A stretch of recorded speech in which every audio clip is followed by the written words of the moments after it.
El mensaje de Cristo, el Evangelio, es un mensaje poderoso.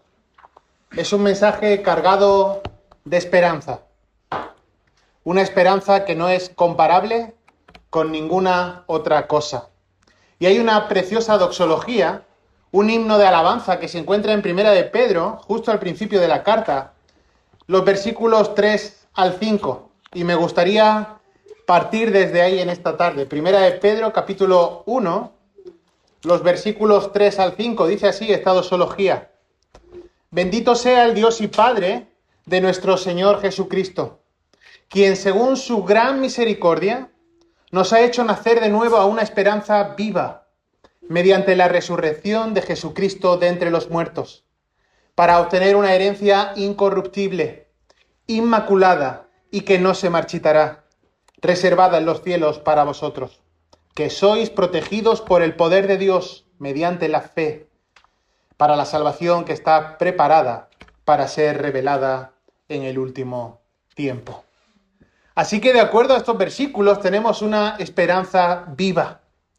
Tenemos además una esperanza que está garantizada porque de acuerdo con el versículo 5 somos protegidos por el poder de Dios mediante la fe para la salvación. Entonces, si estás en Cristo, has nacido de nuevo a una esperanza viva. Tenemos una esperanza obtenida para nosotros a través de la resurrección de Jesucristo. Y dice ahí que tenemos una herencia que no puede perecer, una herencia que no puede ser contaminada, una herencia que no puede desvanecerse. Y a medida que vamos atravesando dificultades en esta vida, a medida que la cosa se pone cada vez más fea, es que más radiante se vuelve nuestra esperanza. Es que más y más anhelamos esa esperanza gloriosa. Ahora, ¿cómo es que podemos tener certeza de esto?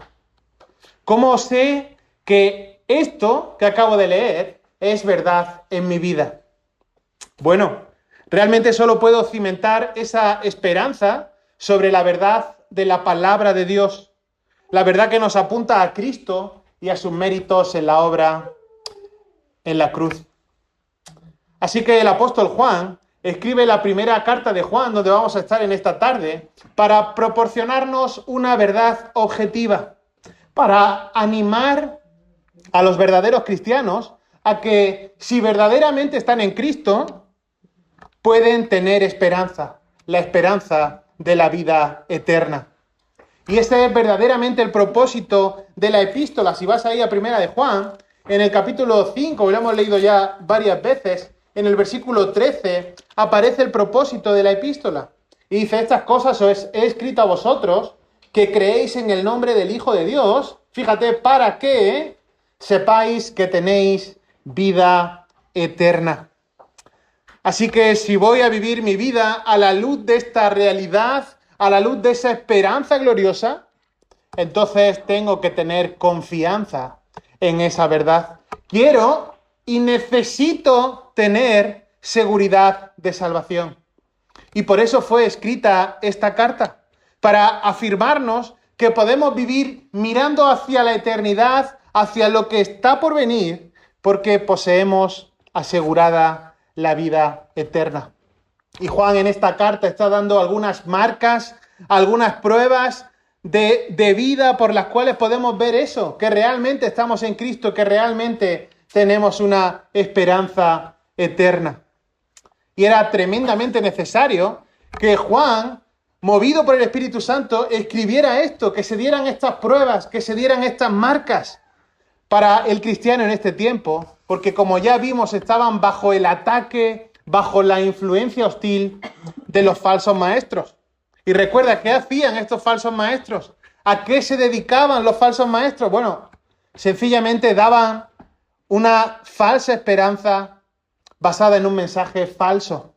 Los falsos maestros enseñaban un camino falso de salvación y le daban a la gente una falsa esperanza, una falsa seguridad o inseguridad en cuanto a su salvación. Y eso estaban sufriendo los receptores de esta carta. Aún incluso estos falsos maestros llegaron a negar que Jesús era el Cristo. Recuerda 1 de Juan 2, capítulo 22. Pregunta ahí, ¿quién es el mentiroso sino el que niega que Jesús es el Cristo? Este es el anticristo, el que niega al Padre y al Hijo. Y entonces Juan está escribiendo en medio de esta situación, ante la venida de falsos maestros, de anticristos, que están engañando a la gente sobre quién tiene derecho a la esperanza de la vida eterna, quién tiene derecho a la salvación. Pero Juan quiere librarnos del engaño de aquellos que dicen que, bueno, tranquilo, puedes estar seguro de tu salvación, aunque niegues tu pecado. Bueno, tranquilo, puedes estar seguro de tu salvación, aunque niegues la realidad de Cristo. Bueno, puedes estar tranquilo con tu salvación, aunque vivas en desobediencia a los mandatos divinos. Bueno, puedes estar tranquilo con tu salvación si vives sin amor hacia los demás. Juan quiere librarnos de ese engaño, de aquellos que nos apartan de la verdad de Dios. Y en esta tarde vamos a estar estudiando en 1 de Juan capítulo 3, los versículos 1 al 5. Ese será nuestro texto en esta tarde. Dice ahí 1 de Juan capítulo 3. Mirad cuán gran amor nos ha otorgado el Padre para que seamos llamados hijos de Dios. Y eso somos. Por esto el mundo no nos conoce, porque no le conoció a Él. Amados, ahora somos hijos de Dios y aún no se ha manifestado lo que habremos de ser. Pero sabemos que cuando Él se manifieste, seremos semejantes a Él, porque le veremos como Él es. Y todo el que tiene esta esperanza puesta en Él, se purifica, así como Él es puro. Todo el que practica el pecado, practica también la infracción de la ley, pues el pecado es infracción de la ley. Y vosotros sabéis que Él se manifestó a fin de quitar los pecados, y en Él no hay pecado. Así que Juan va a usar estos versículos centrales, para ponernos en la perspectiva adecuada, apuntándonos a aquello que verdaderamente somos, aquello que poseemos en Cristo. Y va a precisar, y vamos a estudiar en esta tarde, 4 características de un cristiano genuino. 4 características de un cristiano genuino. La primera de estas características la vemos en el versículo 1, y es que el creyente vive cimentado en el amor de Dios. El creyente vive cimentado en el amor de Dios. Fíjate, versículo 1, mirad cuán gran amor nos ha otorgado el Padre para que seamos llamados hijos de Dios. Y eso somos. Por esto el mundo no nos conoce, porque no le conoció a Él. Juan está asombrado. Juan está maravillado, emocionado con la realidad de que somos hijos de Dios. Está abrumado al contemplar la asombrosa gracia de Dios que convierte, que hace pasar a los pecadores de las tinieblas a la luz, de pasar de pecadores a hijos amados de Dios. Y por eso comienza con una exclamación, mirad, y es como si nos estuviera llamando la atención de una manera especial, prestad atención. Y luego sigue, y esto es tremendo, cuán gran amor. Verdaderamente está diciendo, mirad qué clase de amor. Es una palabra griega que se usa ahí y que nos lleva a considerar que es un tipo de amor inexplicable si lo quisiéramos intentar hablar, exponer con nuestra propia terminología. Está diciendo, mirad, hay un amor que es completamente desconocido para nosotros. Hay un amor que ni siquiera de lejos se parece al amor humano. Es un amor que la experiencia humana no conoce. Es un amor que está por encima de nosotros. Y esa idea de estar distante es la misma palabra que aparece en Mateo capítulo 8, versículo 27. Probablemente recordará la escena en la que el Señor Jesús calma la tempestad. Está ahí dormido, le despiertan y dice, Señor, sálvanos que perecemos. Y con una sola palabra calma la tempestad. ¿Y cuál fue la pregunta de ellos? ¿Quién es este? Este es de otro mundo. Este es un extraterrestre. Bueno, ese es el mismo término, es la misma idea. Tenemos un Dios que nos ama con un amor que va más allá de todo lo que conocemos y somos capaces de conocer. Es un amor sobrenatural, ágape sobrenatural, un ágape asombroso. Ágape es la palabra para el amor de la voluntad. No es el amor erótico, no es el amor afectuoso que surge de una amistad entre un amigo, una amiga, tampoco entre un hombre y una mujer, tampoco es el tipo de amor familiar que puede haber entre padres e hijos, sino que este es el amor de la voluntad. Es el amor en el que básicamente ama porque elige amar. Es el amor de la elección. Ahora, ¿cuál es la máxima expresión de este amor? Jesús mismo. Recuerda, el Señor Jesús dijo: nadie ha demostrado un amor más grande que el que da su vida por sus amigos. Ese tipo de amor es abnegado. Un amor que no busca nada para sí mismo, solo entregarse en beneficio del otro. Y fíjate, de acuerdo al versículo 1 del capítulo 3, dice que ese tipo de amor tan grandioso, tan maravilloso, tan divino, nos ha otorgado el Padre. ¿De dónde viene ese amor? ¿Quién es la fuente de ese amor? Bueno, si es un amor sobrenatural, si es un amor que no es como el amor terrenal, la fuente y el origen tienen que ser celestiales. Dios es el iniciador de este amor. Y recuerda, si tenemos una esperanza como leíamos al principio, es porque hemos sido hechos hijos de Dios. Y si hemos sido hechos hijos de Dios es porque hemos nacido de nuevo. Y si hemos nacido de nuevo es porque Él eligió amarnos con un amor salvador. Un amor que va más allá de todo lo que conocemos. Y este amor se nos otorga, se nos ha dado. Fíjate, 1 Juan capítulo 4, versículo 9. Aquí está una gran definición. En esto se manifestó el amor de Dios en nosotros, en que Dios ha enviado a su Hijo unigénito al mundo para que vivamos por medio de Él. Fue un amor inmerecido y soberano. Un amor de Dios que no tiene explicación humana. Él nos amó porque estaba en Él amarnos. Y nos amó tanto, nos amó tanto que somos llamados hijos de Dios. Sigue el versículo: mirad cuán gran amor nos ha otorgado el Padre para que seamos llamados hijos de Dios. Nos trajo a su familia, nos hizo hijos de Dios. Así que ya no solo somos miembros de su reino, no solo somos socios del reino, sino que somos familia. Hemos sido adoptados como sus propios hijos amados. Y esto es tremendo. No solo hemos sido amados, sino que hemos sido adoptados como sus propios hijos.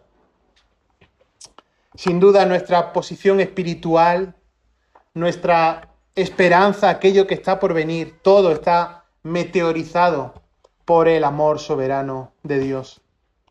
Él nos amó cuando éramos pecadores.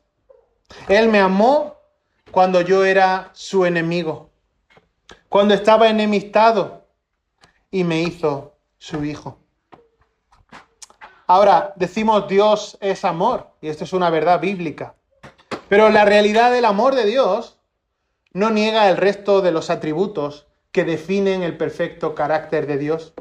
Sí, Dios es amor, pero también Dios es amorosamente santo. Dios es amorosamente omnisciente.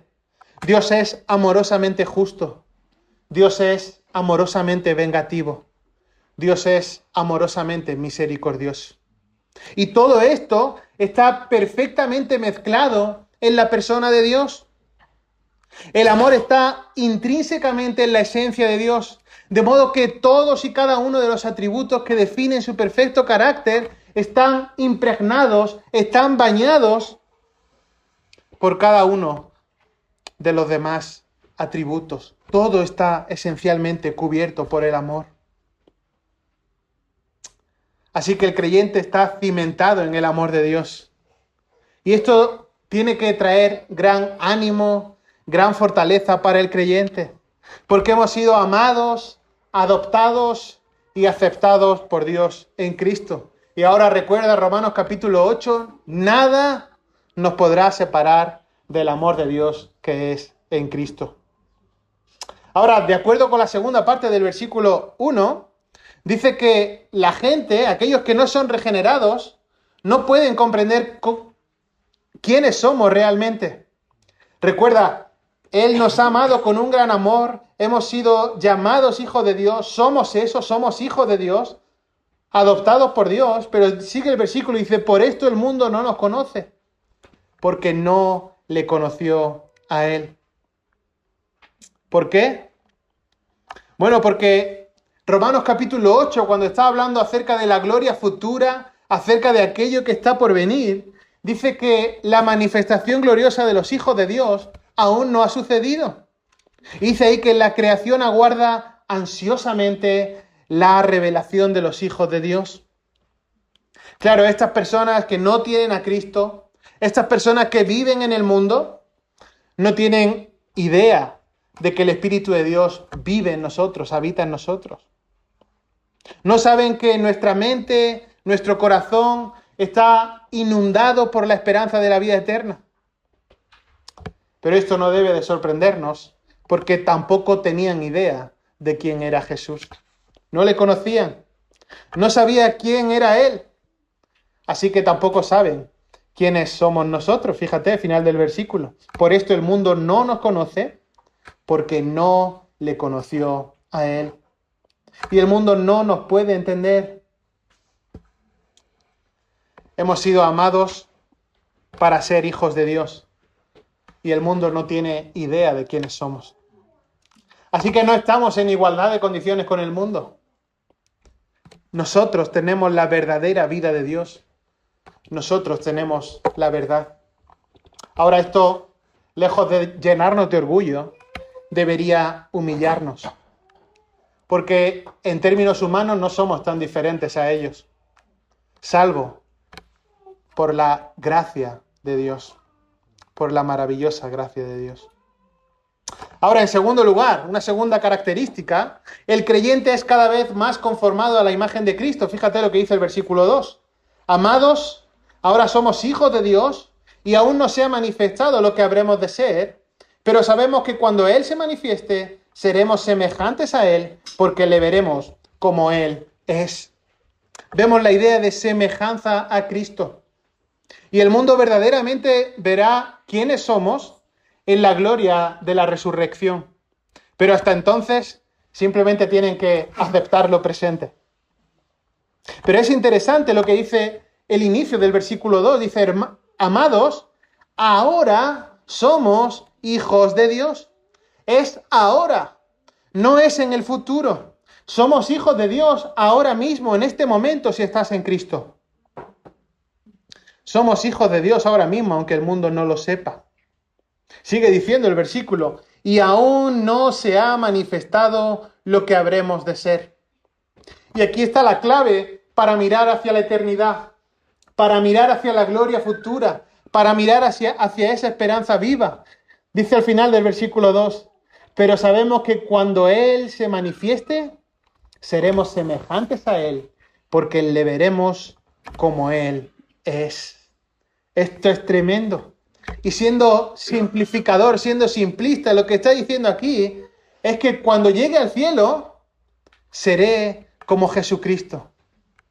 Lo que está diciendo aquí es que no solo vas a entrar al cielo si estás en Cristo, no solo es que vas a entrar a la casa del Padre, sino que además, y esto es tremendo, vas a ser hecho como Jesucristo.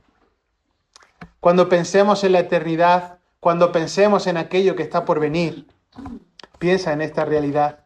Seremos semejantes a Él, porque le veremos como Él es. El propio apóstol Pablo hablaba de esto, decía, esta es la meta, recuerda Filipenses 3, ese es el premio del supremo llamamiento, el ser conformado a la imagen de Cristo. Esa era la meta de la vida de Pablo y esa debe ser nuestra meta. Recuerda, ahora somos, en el tiempo presente, hijos. Y todavía, de acuerdo a ese versículo, no se ha producido la manifestación completa. Esa manifestación completa se producirá en la venida de Cristo. La plenitud de nuestra transformación no va a ocurrir hasta que Él venga. ¿Recuerdas esto? De acuerdo con 1 Tesalonicenses capítulo 4, los muertos en Cristo resucitarán primero, son transformados, pero cuando Él aparezca, en el momento de su segunda venida, entonces nosotros vamos a recibir cuerpos glorificados.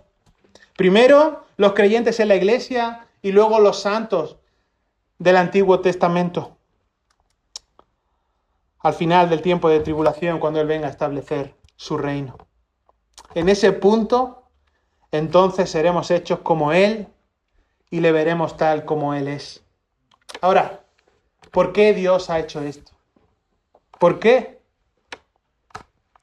La pregunta sería, ¿qué necesidad tendría Dios de hacer esto? Es tremendo. Dios hace esto porque quiere reflejar la gloria de Jesucristo a través de nosotros. Y esto es una realidad asombrosa. Recuerda a Romanos 8:29. A los que antes conoció, los predestinó para que fuesen hechos conforme a la imagen de su Hijo. Para que Él, el Hijo, sea el primero entre muchos hermanos. Vamos a ser conformados a la imagen de su Hijo. Ahora, ¿qué significa esto? ¿Qué implicaciones tiene esto para nuestra vida? Implica santidad y justicia. A la luz de esta realidad, puedo vivir entendiendo que desde este momento busco crecer en santidad, busco crecer en la justicia de Dios, busco ser conformado cada día a la imagen de Cristo, a la luz del final glorioso que está por venir. Entiendo que voy a ser una persona sobrenatural, tanto física como espiritualmente, como lo es Cristo. Que voy a tener capacidad plena y pura para adorar, para glorificar a Dios para siempre. Y me estoy preparando entre tanto, creciendo en santidad y siendo conformado a la imagen de Cristo. Esto es algo maravilloso. Una tercera característica se encuentra en el versículo 3. El creyente intenta vivir con pureza. El creyente intenta vivir con pureza. Dice el versículo 3. Y todo el que tiene esta esperanza puesta en Él, se purifica así como Él es puro. Bueno, ¿cuál es esa esperanza? Lo acabamos de ver. La esperanza de que sabremos que Él se va a manifestar y que vamos a ser semejantes a Él porque le veremos como Él es. Así que si tu esperanza está puesta en el cielo, en ser como Cristo, entonces ahora Él es tu Señor, Él es tu Salvador, es tu modelo, es tu ejemplo, es la meta de tu vida. Si eso es verdad, si realmente quieres ser como Cristo, si esa es tu esperanza celestial, entonces esto va a impactar toda tu vida. Va a tener un impacto en toda tu vida, en el estilo de vida y en tu conducta, porque todo estará meteorizado en la gloria futura que está por venir. Si fijas tu esperanza en Él, no en un lugar, no en una iglesia, en un edificio en concreto, no en una actividad que me gusta hacer mucho dentro de la iglesia, ni siquiera en una persona, por muy buena o por mucho cariño que parezca darme, sino si fijas tu esperanza en Cristo, en su retorno glorioso, de acuerdo al versículo 3, eso mismo se vuelve purificador. Eso mismo se vuelve purificador. Dice, todo el que tiene esa esperanza puesta en Él, se purifica, así como Él es puro. Y la idea de purificarse personalmente no significa que los cristianos puedan generar automáticamente, como si tuvieran un motor dentro, su propia santificación, sino que, por supuesto, está enfocándose en la obra santificadora del Espíritu Santo. Pero está diciendo, esa obra purificadora del Espíritu Santo, no se puede llevar separado de la obediencia del creyente y del uso de los medios de la gracia santificadora. De tal forma que el versículo 3 es un llamado a que los cristianos permanezcan obedientes a la palabra de Dios, en todos y cada uno de sus aspectos. El creyente busca vivir con pureza, busca vivir creciendo en santidad, siendo conformado a la imagen de Cristo. Como el pastor MacArthur cita y leo, no puedo contemplar su gloria y tener un corazón que anhela ser como Él, para poder servir, adorar y alabar a Dios perfectamente como Él lo hace, sin que eso se filtre a mi vida aquí. No puedo tener un anhelo apasionado de ser como Cristo en la vida venidera, sin que afecte la vida que vivo aquí. Fin de la cita. Ahora hay una cuarta característica y la encontramos en los versículos 4 y 5. Y es que el creyente no practica el pecado. El creyente no practica el pecado. Fíjate, versículo 4.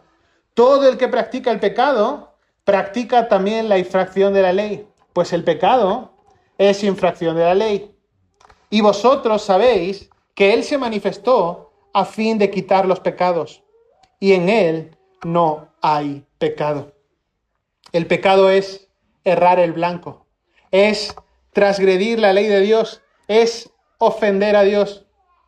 Y en estos versículos Juan está equiparando el pecado con una actitud de rebelión contra Dios. Si estás pecando, estás en rebelión contra Dios.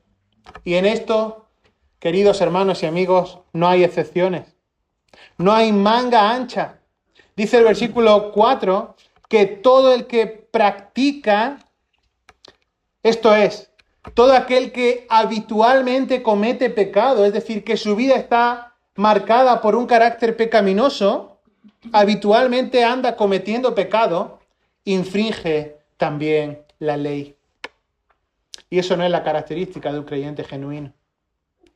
Es una característica clara de alguien que está fuera del reino, de los no regenerados. Porque un creyente verdadero no vive en pecado, no viola habitualmente la ley de Dios. Al contrario, está marcado, está regido por la obediencia a la palabra de Dios. Además, de acuerdo con el versículo 5, el pecado es incompatible con la obra de Cristo. Dice el versículo 5 que Jesús vino a la tierra con el objetivo, con el fin principal de quitar, de eliminar nuestros pecados.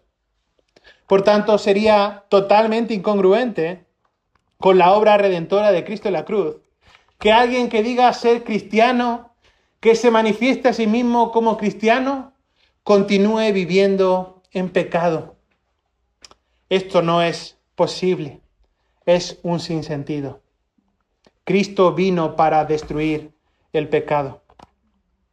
Y en el momento que fuimos salvos, los creyentes experimentamos una limpieza genuina, una limpieza total, una limpieza real, una separación del pecado. Algo que aún hoy, en tu vida diaria, a nivel práctico, se sigue produciendo a medida que nos conformamos más y más cada día a la imagen de Cristo. Solo una nota más, fíjate ahí al final del versículo 5, y en Él no hay pecado. Recuerda, Jesucristo es el único absolutamente sin mancha, sin pecado, el Cordero perfecto. Su sacrificio en la cruz del Calvario fue válido. Dios lo validó, fue aceptado por Dios. Y es por medio de ese sacrificio la única forma, el único medio por el que podemos ser reconciliados con Dios. Queridos hermanos, aquellos que están cimentados en el amor de Dios, aquellos que están siendo cada vez más conformados a la imagen de Cristo, con la esperanza bienaventurada de que seremos como Él, aquellos que andan intentando vivir con pureza en obediencia a la palabra de Dios, y aquellos que no viven habitualmente en pecado, pueden estar seguros de la esperanza que tienen. Y permanecen en Cristo, como veíamos en la ocasión anterior que estudiamos Primera de Juan. ¿Por qué es importante saber esto? Porque estamos envueltos en una guerra espiritual continua. Efesios capítulo 6 dice que no es una guerra contra carne o sangre, sino que es una guerra contra huestes espirituales de maldad en las regiones celestes. Así que verdaderamente estamos luchando con seres que ni siquiera podemos ver, pero que son reales. Por eso necesitamos estar seguros. Necesitamos permanecer firmes. Pero Satanás ataca. Y un área principal de ataque es la fe.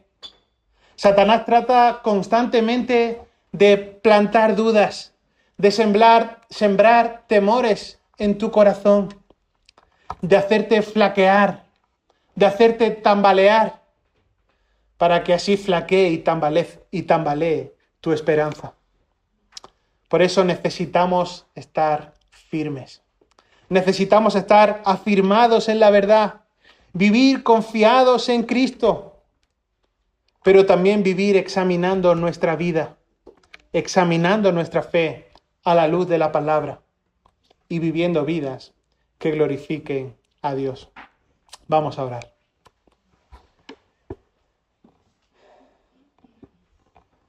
Señor y Padre nuestro que estás en el cielo, estamos tan agradecidos por tu infinita misericordia y por cuán grande amor nos has otorgado para que seamos llamados tus hijos. Gracias, Señor, por habernos amado, por habernos adoptado como hijos, por habernos hecho aceptos en Cristo. Gracias, Señor, por tu palabra. Queremos vivir a la luz de la esperanza que está por venir. Queremos ser dignos hijos tuyos. Pero, Señor, también queremos disfrutar del gozo de la salvación. Queremos vivir gozosos y estar seguros en nuestra salvación. Por ello, Señor, te ruego que podamos examinar nuestra vida a la luz de estas verdades, nuestra realidad espiritual, examinar cómo andamos. Señor, sigue obrando en medio nuestra, que podamos seguir creciendo en santidad, en madurez, en deseo por tu palabra, siendo conformados más y más a la imagen de nuestro Salvador, de Cristo. Bendice, Señor, a cada persona aquí. Bendice a esta tu iglesia y gracias por este tiempo. Y oramos en el nombre que es sobre todo nombre, en el nombre de Cristo Jesús, nuestro Salvador. Amén.